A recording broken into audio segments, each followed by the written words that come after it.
जय हिंद साथियों, स्वागत है आपका भारतीय लर्निंग प्लेटफॉर्म पे। कैसे आप लोग? आज हम पढ़ लेंगे कि भागफल यानी नैतिकता पूरा अच्छे तरह से कवर करेंगे इसको, और इस तरीके से पढ़ेंगे जो कि क्लास में आपको क्या हो जाए, याद हो जाए। बस कुछ देर समय दीजिए, बस पूरा बने रहिए। समझिए नैतिकता होता क्या है। अब समझिए, देखिए नैतिकता एक ऐसा एग्रीमेंट होता है किसके किसके बीच में, हम लोगों के बीच में, जनता के बीच में और सरकार के बीच में। पाकिस्तान में तो चले गए, और वहां पे जाने के बाद सोचे कि बहुत अच्छा माहौल मिलेगा, लेकिन क्या वहां पे तो सब घर घर में बम बन रहा है, आतंकवादी निकल रहा है ना, वहां पे माहौल अच्छा नहीं है। उसके साथ मोह हो गया, उसके साथ मोह हो गया, वहां ना उसको रहने नहीं दे रहा है ठीक से। इसलिए सोचा कि नहीं, हमारा प्यारा वतन, मूल वतन कहा, भाग जाना चाह रहे हैं।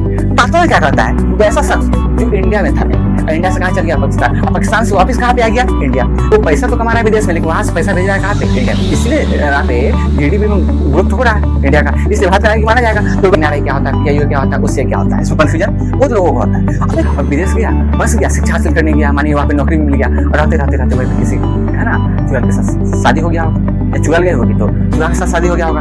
तो दो नाव पे अगर पैर रखिएगा तो डूबे नहीं कीजिएगा, दो नाव पे पैर नहीं बल्कि एक ही नाव पे पैर रखना पड़ेगा, या तो यहाँ के बनिए या विदेश में। चलिए चलिए जाइए। तो आइए अब देख लेते हैं कि नागरिकता का अर्जन कैसे होगा, समापन कैसे होगा। अंग्रेजों ने गिफ्ट दे दिया कि जाइए जाइए, ये भी ले लीजिए, थोड़ा अंडमान निकोबार द्वीप समूह भी ले लीजिए। तो पता होगा कि प्रियंका चोपड़ा की जो हस्बैंड है अमेरिकन सिंगर है, पॉपुलर क्या है निक, तो अगर वो चाहे तो भारत के नागरिक बन सकते हैं। वर्तमान में दिलजीत सिंह का नाम सुनिएगा, पंजाब के बहुत फेमस सिंगर थे, इनका जन्म पंजाब में हुआ, लेकिन वो भी अमेरिकन सिंगर है। अब अमेरिका की नागरिकता ले लिया, जैसे अमेरिका की नागरिकता ले लिया, भारतीय नागरिकता खत्म। जय हिंद साथियों, स्वागत है आपका भारतीय लर्निंग प्लेटफॉर्म पे। कैसे आप लोग? आइए, हम इससे पहले बहुत सारे वीडियो बना चुके हैं जिसमें हम भाग 1 कंप्लीट कर दिए, तो अनुसूची भी देखिए कंप्लीट करते हैं। अगर आप नहीं देखे तो आप जाकर देखिए। आज हम पढ़ लेंगे कि भाग 2 यानी नैतिकता पूरा अच्छे तरह से कवर करेंगे इसको, और इस तरीके से पढ़ेंगे जो कि क्लास में आपको क्या हो जाए, याद हो जाए। बस कुछ देर समय दीजिए, बस पूरा बने रहिए। समझिए भाग 2, मैंने पहले बता दिया कि संविधान के कुल कितने भाग है, 22। जैसे भाग 1 में पहले बता दिया, भाग 2 में चर्चा किसका, नागरिकता का, जिसका आर्टिकल नंबर 5 से लेकर आर्टिकल नंबर 11। अच्छा, भाग 1 में था 1 से 4, और भाग 2 जो नागरिकता है इसमें आर्टिकल 5 से आर्टिकल 11 में। समझिए नागरिकता होता क्या है। अब समझिए, देखिए नागरिकता एक ऐसा एग्रीमेंट होता है किसके किसके बीच में, हम लोगों के बीच में, जनता के बीच में और सरकार के बीच में। जनता और सरकार के बीच में एक ऐसा एग्रीमेंट जिसके द्वारा जनता देश में रहने के लिए, अब माने देश में रह रहा है तो कुछ फायदा होना चाहिए ना, हम वोट दे सकते हैं, अपना संपत्ति खरीद सकते हैं, है ना, कोई पीएम बन सकते हैं, सीएम बन सकते हैं, मुखिया बन सकते हैं। अगर मानिए कि अगर अमेरिका को कोई नागरिक आ जाए यहाँ पे इंडिया में रहने, और सोचे कि नहीं कि हम वोट भी दे दे, संपत्ति भी खरीद ले, पीएम भी बन जाए, सीएम बने और मुखिया भी बन जाए, तो क्या हम सबके साथ अन्याय होगा कि नहीं होगा। इसलिए हम सबके साथ बने रहने के लिए, भारत में रहने के लिए एक हम सरकार क्या करता है, सरकार संविधान हम सबको एक विशेष अधिकार देता है कि आप है तो रहिए, आप सीएम बन सकते हैं, पीएम बन सकते हैं, राष्ट्रपति तक बन सकते हैं। तो नागरिकता क्या एक एग्रीमेंट है किसके बीच में, जनता और सरकार के बीच में। समझिए, तो वही नागरिकता को पढ़ लेंगे, इसको इंग्लिश में होता है सिटीजनशिप। आर्टिकल नंबर 5 से लेकर आर्टिकल 11, एक एक करके देखते हैं, आर्टिकल 5 से लेकर आर्टिकल 11 तक। समझिए आर्टिकल 5 क्या कहता है। अच्छा, किसको किसको नागरिकता मिल सकता है, कौन भारत का नागरिक माना जाए और किसको भारत का नागरिक नहीं माना जाएगा। पहला आर्टिकल 5 कहता है कि प्रारंभ में नागरिकता वैसा शख्स जिसका जन्म खुद भारत में हुआ हो वो भारत का नागरिक होगा। इसमें देखिए लिखा हुआ है कि वैसा व्यक्ति जिसका जन्म खुद यहाँ पे हुआ है, भारत में हुआ है, वो भारत का भारतीय नागरिक माना जाएगा, इंडियन सिटीजन माना जाएगा। दूसरा, और खुद उसका जन्म नहीं हुआ, उसके माता या पिता दोनों में से कोई एक का अगर जन्म भारत में हुआ होगा तब भी वो भारत का नागरिक माना जाएगा। और तीसरा, मानिए कि न तो खुद जन्म हुआ भारत में, नहीं उसके माता पिता का जन्म भारत में हुआ, तो क्या भारत का नागरिक माना जाएगा। वैसा व्यक्ति भी भारत का नागरिक माना जाएगा जो संविधान लागू होने के पहले, संविधान लागू कब हुआ, 26 जनवरी 1950 ईस्वी को, जो गणतंत्र दिवस बोला जाता है। तो संविधान लागू 5 वर्ष पहले तक एलिजिबल था कि वो भारत का नागरिक बन सके, या भारत का नागरिक था। समझे, अब नहीं है तो वो भी भारत का नागरिक माना जाए। समझिए पहले बात, प्रारंभ में नागरिकता वैसा व्यक्ति इसका खुद जन्म भारत में हुआ वो भारत का नागरिक माना जाएगा। दूसरा, उसके माता या पिता दोनों में से किसी एक का अगर जन्म भी भारत में हुआ होगा वही भारत का नागरिक माना जाएगा। और तीसरा, न तो उसका जन्म नहीं उसके माता पिता का जन्म हुआ है, लेकिन वो संविधान लागू होने के 5 वर्ष पहले से वो रह रहा है, संविधान लागू होने से 5 वर्ष पहले से हो रहा है, तो भारत का नागरिक माना जाएगा, इसमें कोई दिक्कत नहीं। अब आर्टिकल 5 का आर्टिकल 6 देखिए क्या करता है। तो वैसा शख्स, आपको पता होगा कि जब पार्टीशन हुआ, भारत का पार्टीशन हुआ, तो कई लोग, जैसे पार्टीशन कब हुआ, देखिए पार्टीशन होकर के एक पाकिस्तान अलग देश बन गया, एक भारत अलग देश बन गया। 14 अगस्त को पाकिस्तान अलग बन गया, 15 अगस्त को भारत आजाद हो गया। 15 अगस्त 1947 ईस्वी को हुआ क्या था कि बहुत सारा शख्स इंडिया से कहा चल गया था पाकिस्तान, क्योंकि लॉर्ड माउंटबेटन ने कहा दिया था कि जिस भी व्यक्ति को अगर पाकिस्तान जो जाना चाह रहा है वो स्वतंत्र है, वो पाकिस्तान जाए, जिसको भारत में रहना है भारत में रहिए। तो कुछ डरपोक आदमी, समझिए ना समझ उसको बोल सकते हैं, ना समझ व्यक्ति सब कहाँ चल गया मालूम है, इंडिया से पाकिस्तान। कहा गया था पाकिस्तान। अब सोचा कि पाकिस्तान में तो चले गए, ठीक है। अब सुनिए, जैसे पाकिस्तान में तो चले गए, और वहां पे जाने के बाद सोचे कि बहुत अच्छा माहौल मिलेगा, लेकिन क्या वहां पे तो सब घर घर पे बम बन रहा है, आतंकवादी निकल रहा है ना, वहां पे माहौल अच्छा नहीं है। उसके साथ मोह मोह हो गया, उसके साथ मोह मोह हो गया, वहां ना उसको रहने नहीं दे रहा है सब ठीक से। इसलिए सोचा कि नहीं, हमारा प्यारा वतन, मूल वतन कहा, भारत जाना चाह रहे हैं। तो भारतीय सरकार बोलता है ठीक है आप आइए, आइए आ जाइए आ जाइए, आपको भारत सरकार स्वागत करता है, लेकिन हाँ शर्त है कि आप पाकिस्तान से इंडिया आ रहे हैं। कहां से आ रहे हैं? पाकिस्तान से इंडिया। लेकिन एक परमिट दिया गया, एक डेट रख दिया गया कि 19 जुलाई 1948 ईस्वी के अगर पहले आइएगा तो भारत का नागरिक माने जाइए। 19 जुलाई, अगर मानिए कि अगर पूरा डेट नहीं लिखा किया जाए तो अभी तक पाकिस्तान से इंडिया में आते रहता, कुछ समझिए। इसलिए एक सरकार ने एक डेट फिक्स कर दिया, 19 जुलाई 1948 ईस्वी के पहले अगर कोई भारत आएगा पाकिस्तान से इंडिया तो भारत का नागरिक माना जाएगा। अच्छा ठीक है, अगर उसी दिन आया हो तो, या उसके बाद आया होगा तो भारत सरकार बोला एक काम कीजिए, आप जैसे उससे पहले आए तो भारत का नागरिक माना जाएगा, लेकिन जैसे उस दिन या उस दिन के बाद अगर आई होइएगा तो रुक जाइए, आराम कीजिए। आपको 6 महीना तक न तो आप वोट दे सकते हैं, नहीं कि कोई चुनाव लड़ सकते हैं, नहीं संपत्ति खरीद सकते हैं, किसी प्रकार का आपको प्रिविलेज विशेष अधिकार नहीं दिया जाएगा।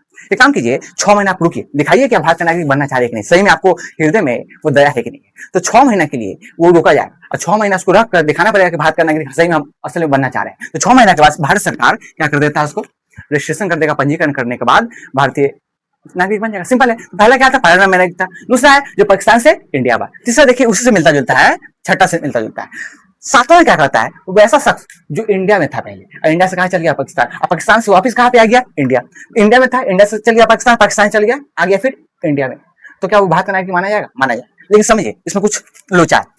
याद रखिए इंडिया से पाकिस्तान में गया कब हुआ हो, 1 मार्च 1947 या 1 मार्च 1947 ईस्वी के पहले तक गया होगा। समझिए 1 मार्च 1947 ईस्वी के पहले अगर इंडिया से पाकिस्तान गया होगा और तब वो वापस आ रहा है कहाँ पे, इंडिया में, तो भारत का नागरिक माना जाएगा। लेकिन सेम वैसा ही उसको 6 महीना रह के दिखाना पड़ेगा, और 6 महीना तक उसको वेतन नहीं, वो चुनाव कर सकता है, नहीं संपत्ति खरीद सकता है, और तब 6 महीने के बाद उसको रजिस्ट्रेशन होगा, भारत का नागरिक माना जाएगा, कोई दिक्कत नहीं।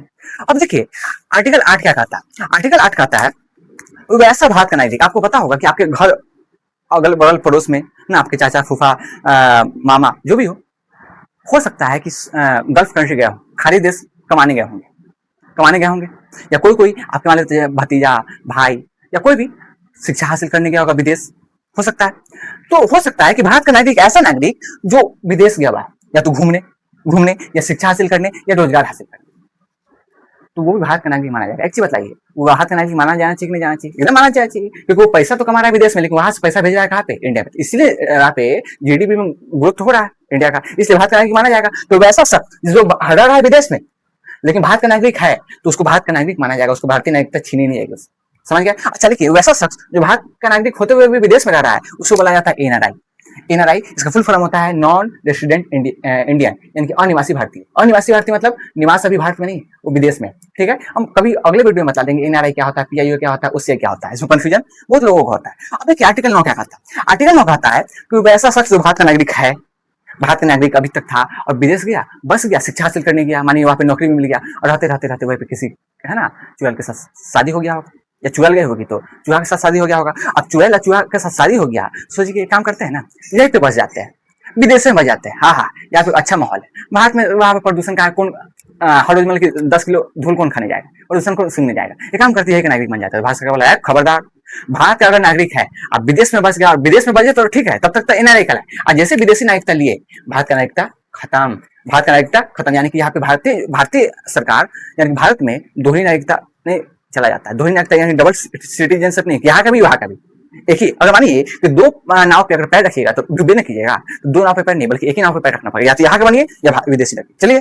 चलिए जाइए। तो आर्टिकल 9 कहता है भारत का नागरिक है और विदेशी नागरिक भी बन गए तो भारतीय नागरिकता छीन ली जाएगी। आर्टिकल 10 कहता है, आर्टिकल 10 नागरिकता का बना रहना। आप अगर भारत में रह रहे हैं तो भारत का नागरिक है तो आपसे नागरिकता नहीं छीनी जाएगी। कैसे छीना जाएगा? हाँ, शर्त है कि अगर आप देश विरोधी काम कर रहे हैं, देश के विरोध में, यानी कि देश की गुप्त सूचना को है ना विदेश दुश्मन देश को पहुंचा रहे हैं, तो वो तब आप भारतीय नागरिकता छीनी जाएगी। दूसरा, अब पागल हो गए, पागल समझ रहे हैं ना, कुछ अगर कर दिए, किसी को कोई मर्डर कर दिया, कभी कुछ, तो पागल व्यक्ति का भी भारतीय नागरिकता छीनी जाएगी। तीसरा, दिवालिया मतलब समझ आए ना, यानी कि देश के पैसा को लूट करके विदेश में जाकर छुप गया, जैसे नीरव मोदी का नाम सुने होगा, ऐसे विजय माल्या का नाम सुने होगा, कई ऐसे शख्स है जो देश के पैसा को लूट करके जाकर के विदेश में बचे हुए। तो वैसा नागरिक को भारतीय नागरिकता नहीं, बल्कि अगर हम लोग हैं तो हम लोग भारत के नागरिक माने जाएंगे, क्योंकि नागरिकता का बना रहना आर्टिकल 10 का उल्लंघन हो जाएगा। आर्टिकल 10 कहता है कि भारत का नागरिक बना जाएगा, कब तक? जब तक वो है जिंदा। अब देखिए आर्टिकल 11 आर्टिकल 11 कहता है कि नागरिकता संबंधी जितने भी कानून है, जब इस सब में जितने अगर उसे परिवर्तन करना हो या डेट इसमें बढ़ाना पड़े या घटाना पड़े, तो नागरिकता संबंधी जितने भी कानून है संसद बनाए, भारतीय संसद बनाएगा। और भारतीय संसद में कौन सा मंत्रालय? गृह मंत्रालय। आप जानते हो गृह मंत्रालय बहुत पावरफुल, यानी कि पीएम के बाद कोई सबसे बड़ा मंत्रालय होता है तो गृह मंत्रालय होता है। उसी को पूरा भारत का पुलिस व्यवस्था उसकी शक्ति उसके हाथ में होती है। समझ गए? उम्मीद करता हूं समझ गया हो कि आर्टिकल नंबर 5 से लेकर आर्टिकल नंबर 11 में नागरिकता की बात करता है। आर्टिकल 5 क्या कहता है, फिर से दोहराइए मेरे साथ। आर्टिकल 5 कहता है प्रारंभ में नागरिकता वैसा शख्स जिसका खुद जन्म भारत में हुआ हो या उसके माता पिता का जन्म भारत में हुआ हो, न तो किसी का नहीं जन्म हुआ तो संविधान लागू होने के 5 वर्ष पहले से वो रह रहा हो। पहला। आर्टिकल 6 क्या कहता है? आर्टिकल 6 कहता है पाकिस्तान से इंडिया आया, लेकिन 19 जुलाई 1948 ईस्वी के पहले आया तो भारत का नागरिक माना जाएगा। अगर बाद में आया तो 6 महीना उसको वेट करना पड़ेगा। आर्टिकल 7 क्या कहता है? इंडिया से पाकिस्तान, पाकिस्तान से इंडिया, मतलब इन्होंने खेला चल रहा है। इंडिया से पाकिस्तान, पाकिस्तान से इंडिया है, लेकिन इंडिया से पाकिस्तान कब गया हो? 1 मार्च 1947 ईस्वी के अगर पहले गया हो तब वो भारत का नागरिक माना जाएगा, लेकिन उसको 6 महीना वेट करना पड़ेगा। आर्टिकल 8 क्या कहता है? आर्टिकल 8 यानी कि भारत का नागरिक होने के बावजूद वो विदेश में रह रहा है, नौकरी करने गया हुआ है, शिक्षा हासिल करने गया हुआ है, घूमने गया हुआ है, तो भारत का नागरिक माना जाएगा। समझा? लेकिन उसको एनआरआई बोलेंगे। आर्टिकल 9 क्या कहता है? आर्टिकल 9 कहता है कि अगर भारत का नागरिक है, विदेशी नागरिकता ले लिए, बस भारतीय नागरिकता से दफा हो जाइए। आर्टिकल 10 क्या कहता है? नागरिकता का बना रहना, नागरिकता का बना रहना जब तक आप नहीं चाहते हैं कि भारत का नागरिक, जब तक आप चाहते हैं कि भारत के नागरिक बने रहे तब तक आप भारत के नागरिक बने रहिए। ठीक है, नागरिकता का बना रहना, लेकिन पागल, दिवालिया और देश विरोधी कोई काम कर रहा है उसको भारतीय नागरिकता छीन ली जाएगी। और आर्टिकल 11 सबसे महत्वपूर्ण, जिसको नागरिकता संबंधी कानून जितने कौन बनाता है? संसद बनाता है। उसमें कौन सा मंत्रालय? गृह मंत्रालय। याद रखिएगा, नागरिकता संबंधी जो ये सब कानून बना हुआ है कब बना? 1955 में नागरिकता संबंधी कानून बना। आइए अब देख लेते हैं, अब कोई शख्स चाहे कि अब भारत का नागरिक है नहीं कि भारत का नागरिक हम बनना चाह रहे हैं, वैसा शख्स जो भारत का नागरिक है अब सोच रहा है कि विदेश का नागरिक बन जाए, तो क्या क्या किया जाए? नागरिकता का अर्जन और नागरिकता का समापन कैसे कैसे हो सकता है? आइए अब देख लेते हैं कि नागरिकता का अर्जन कैसे होगा, समापन कैसे होगा। कोई अगर शख्स चाहे कि भारत का नागरिक बने, कैसे बन सकता है? और कोई शख्स भारत का नागरिक है और तो उससे भारतीय नागरिकता छीना भी जा सकता है, कैसे कैसे? समझिए। सबसे पहला बात खाता है कि अर्जन कैसे होगा। भारत का नागरिक कौन कौन बन सकता है? तो जन्म के आधार पे, जन्म के आधार पर कोई भारत का नागरिक बन सकता है जिसका जन्म खुद भारत में हुआ है, वो भारत का नागरिक बन सकता है। सिंपल है भाई। पहला क्या है? जन्म के आधार पर कोई भारत का नागरिक बन सकता है जिसका जन्म भारत में हुआ। दूसरा, वंश के आधार पे अगर खुद उसका जन्म नहीं हुआ भारत में, मानिए, लेकिन उसका वंशज यानी कि या तो माता पिता या दादा दादी किसी का जन्म, पूर्वज का अगर जन्म भारत में हुआ, समझिए भारत का नागरिक माना जाएगा। पहला, जन्म के आधार पे खुद उसका जन्म हुआ हो। दूसरा, अगर उसका खुद जन्म नहीं हुआ तो उसको वंशज के आधार पे भारत का नागरिक मिल जाएगा। तीसरा है कि अर्जित भूमि यानी कि वैसा क्षेत्र जो भारत का हिस्सा नहीं था आजादी के वक्त। जब नागरिकता संबंधी कानून बना था 1955 में, उस वक्त नहीं था, बाद में या उससे पहले मान लेते भारत का हिस्सा बना, तो जितने भी क्षेत्र का नागरिक है उसे कुछ है ना एप्लीकेशन से कुछ दायर नहीं करना हो, खुद ब खुद उससे भारतीय नागरिकता दे दी जाएगी। जिससे हुआ भी था। आपको पता होगा कि जो आज का गोवा है, अंडमान और निकोबार द्वीप समूह, गोवा जो है, गोवा में किसका शासन था? पुर्तगालियों का। तो पुर्तगालियों से छीन लिया गया। पुर्तगाली से कब छीना गया? 1961 में। तो खुद ब खुद गोवा के जितने भी नागरिक है, सिटीजन, भारत का नागरिक सिटीजन कहलाया गया, भारतीय नागरिकता उसको मिल गया। और दूसरा, अंडमान निकोबार द्वीप समूह। जब आपको पता होगा कि अंडमान निकोबार द्वीप समूह अंग्रेजों के हाथ में था, अंग्रेजों वहां पे शासन करते थे। जब अंग्रेज भारत से छोड़ करके आप अपने देश जाने लगे तो अंग्रेजों ने गिफ्ट दे दिया कि जाइए ये भी ले लीजिए, थोड़ा अंडमान निकोबार द्वीप समूह भी ले लीजिए। अंडमान निकोबार द्वीप समूह ले लिए तो अंग्रेजों ने 15 अगस्त 1947 ईस्वी को भारत को सौंप दिया था। तो बताइए, अंडमान निकोबार द्वीप समूह और गोवा के नागरिक भारतीय नागरिक कहलाएंगे कि नहीं कहलाएंगे? तो पहला जन्म के आधार पर भारत का नागरिक बन सकता है, दूसरा वंश के आधार पे, तीसरा अर्जित भूमि, चौथा है पंजीकरण द्वारा। वो ऐसा शख्स जो भारत का नागरिक अभी नहीं है, न तो उसका जन्म हुआ है, ठीक है, न तो उसका जन्म हुआ है, न उसका वंश है, लेकिन समझ उसके भारतीय मूल के हो, वैसा व्यक्ति जो भारतीय मूल के मतलब समझ रहे हैं ना, उसके माता पिता में से किसी का एक जन्म कभी न कभी हुआ है, माता या पिता का, या वैसा शख्स जो विदेशी है, विदेश का है, विदेशी नागरिकता लिया हुआ है, लेकिन भारतीय नागरिक से शादी कर लिया, विवाह कर लिया, विवाद कर लिया, मतलब विवाह कर लिया, भारतीय से शादी कर लिया, तो शख्स चाहे तो भारत का नागरिक बन सकता है। जैसे आपको पता होगा कि प्रियंका चोपड़ा के जो हस्बैंड है, अमेरिकन सिंगर है, पॉपुलर, क्या है, निक, तो अगर वो चाहे तो भारत का नागरिक बन सकते हैं। और बताइए कि अगर चाहे तो आसानी से मिल जाएगा? नहीं, वो भारत का नागरिक, इंडियन सिटीजनशिप उनको कैसे मिलेगा? समझिए, उसके लिए उनको क्या करना होगा? 7 वर्ष भारत में रहना पड़ेगा, 7 वर्ष भारत में रुकना पड़ेगा। लेकिन क्या आप सोचिएगा 7 वर्ष लगातार रुकना होगा?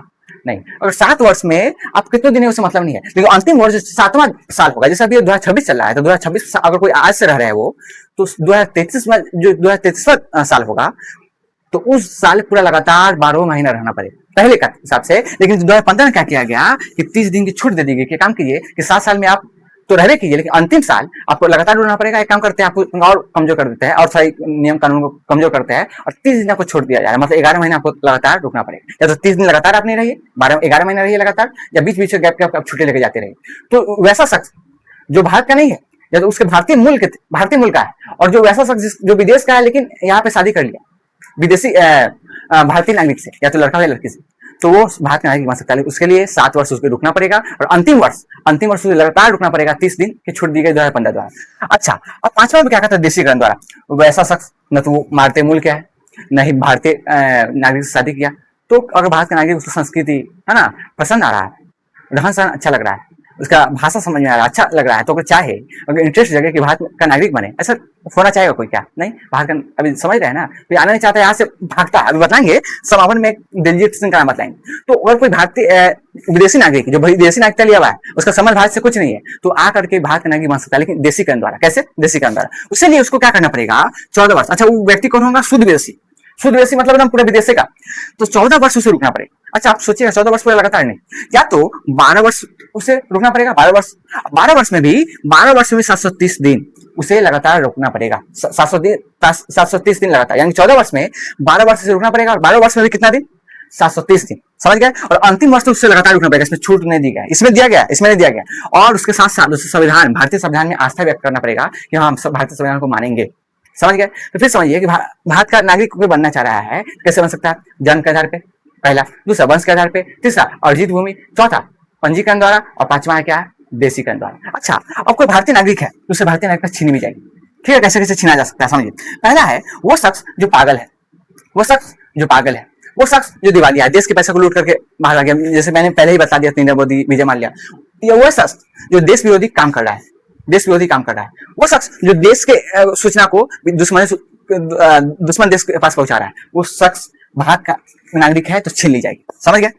1 और 3। और दूसरा कहता है कि वैसा शख्स जो भारत का नागरिक है, जिसे पहले ही देख लिया कि जो भारत का नागरिक होने के बावजूद विदेशी नागरिकता ले रहा है, तो उसे भारतीय नागरिकता से क्या कर दी जाएगी? बर्खास्त कर दी जाएगी। कोई दिक्कत नहीं। और लास्ट कहा था स्वेच्छा से। और कोई शख्स चाहे कि भारत का आबो हवा उसको पसंद नहीं आ रहा है, हाँ, इतना प्रदूषण बढ़ गया, जो भी हो, तो अगर आबो हवा पसंद नहीं आ रहा है, उसको रहना पसंद नहीं आ रहा है, वहां के मान लेते हैं वहां के लड़की से शादी कर लिया, है ना, या लड़का शादी कर लिया, तो अगर चाह रहा है कि स्वेच्छा से हम जाना चाह रहे हैं अपने आप छोड़ करके, तो भारत का नागरिक तो जा सकता है कि भारतीय नागरिक को उसको त्यागना पड़ेगा। जैसे एक हालिया एग्जाम्पल समझिए, वर्तमान में दिलजीत सिंह का नाम सुनिएगा, पंजाब के बहुत फेमस सिंगर थे, जिनका जन्म पंजाब में हुआ, लेकिन वो अभी अमेरिकन सिंगर है, अमेरिका की नागरिकता ले लिया। जैसे अमेरिका की नागरिकता ले लिया, भारतीय नागरिकता खत्म।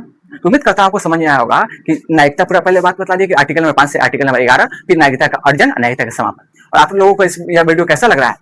उम्मीद कर रहा हूं अच्छा भी लग रहा होगा, और लोगों तक पहुंचाइए। कमेंट में जरूर लिखिएगा आपको कैसे कैसे और ऐसे कैसे मतलब कि टॉपिक पे की नीड है।